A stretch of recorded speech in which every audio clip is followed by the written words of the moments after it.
Ngayong araw na to, may mga tinatapos na unit si bro. Tulad dati, mga ganitong design, Marvel tsaka Tekken.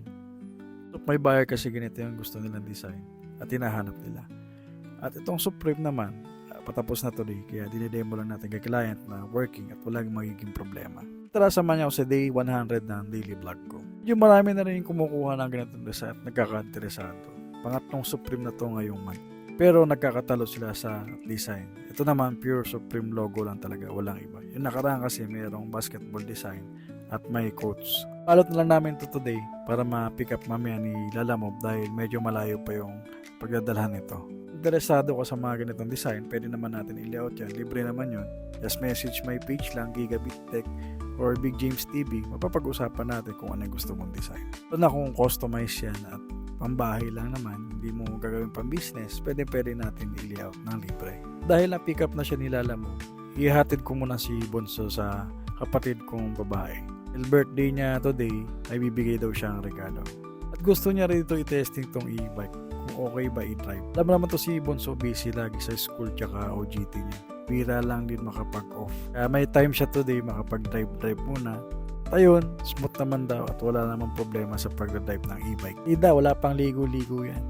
At katapos ko siyang ihatid, pauwi na rin ako. Chill lang muna sa pag-drive kasi wala pa naman tayong order for today. Malaki rin ang tulong ng e-bike nito pagka nandito ko lang sa village. Hindi mo kailangan magmotor. Pagka malalapit na lugar lang, tapos pag mamamalengke ka, gamit na gamit talaga ito. At pag uwi ko, papasok na pala tong anak ko sa tutorial or learning school niya.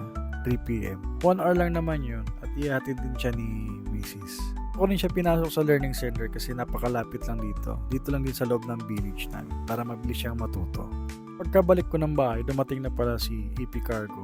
Ito yung papuntang Iloilo, medyo malayo pa yung biyahe nito. Ganitong mga pagkakataon naman, pagka malalayo talaga, kailangan naka-box yan, naka-packaging ng safety. Pero pagdating to kay client, okay yung mga unit at walang magiging problema. Medyo pricing nga lang ito mga kabilog. Part na kayo ng Visayas at Mindanao. Depende na lang yan sa layo yung price nito. Tulad nito papunta pa ng Iloilo. Pero door to door darating dito sa bahay nyo.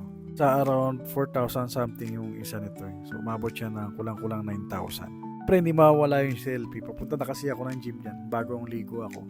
At ito, back to normal workout natin today. Actually, baka magsawa na kayo sa video ko ganito araw-araw na pag-workout ko. Alam ko kung matagal ka na nakapalo sa akin, baka nauumay ka na dito sa workout ko.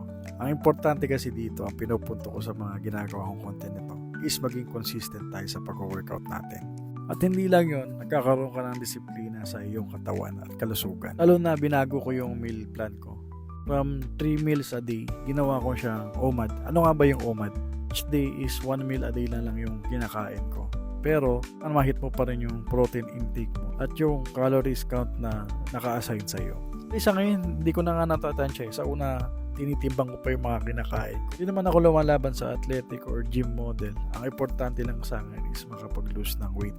So, sa mga next videos ko, papakita ko yung kinakain ko a day. Kasi yung inuuna ko talaga is gulay muna. Any green vegetable. Then kasunod naman is meat, chicken or beef. And isang basong whey protein. Sabay na rin yung creatine tsaka yung mga vitamin supplements ko. Anyway, yung kasi yung advice sa akin ni coach. Kung ano yung sinasabi niya at protocol niya, sinusunod ko lang. Siguro hanggang dito muna mga kabilog. Don't forget follow my page para update kayo sa mga next videos ko. See you! Bye-bye!